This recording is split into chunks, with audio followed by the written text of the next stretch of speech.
Praise రాదు. ఇప్పుడు మనం తెలుసుకోబోయే విషయం ఏంటంటే, బైబిల్లో ఉన్న వాస్తవం ఏంటంటే, ఏబు ఎవరు? అంత భక్తుడు ఏబు.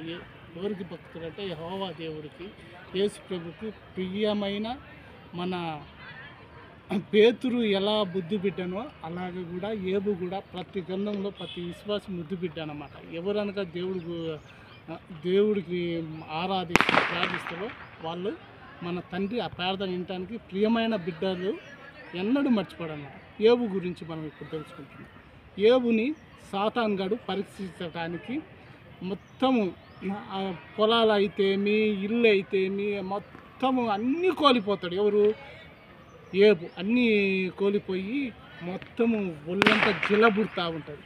జిలబుడుతూ ఉంటే గాజు పెంకులతో మొత్తం గీక్కుంటూ ఉంటాడు. తట్టుకోలేక ఏబు గీక్కుంటూ ఉంటే సాతాన్ గాడు ఇంకా ఇంకా ఇంకా ఇంకా పరీక్షిస్తున్నా కూడా భార్య వచ్చి నీ దేవుడు గొప్పవాడు కాదని దూషించి వచ్చేసేయమంటాడు. ఎంత ఆస్తి పోయినా ఎంత పోయినా దేవుణ్ణి దూషించకుండా నా దేవుడు నేను దూషించను, నా ప్రాణం పోతున్న కడ వరకు నా తండ్రి ప్రేమలో ఉంటానే కానీ ఆయన్ని ఒక్క మాట కూడా దూషించను. ఏబు అంత గొప్పవాడు. విశ్వాసం ఎలా ఉంటుందంటే ఏబుని చూసి మనందరం ఎమ్మటించాలి. అది విశ్వాసం.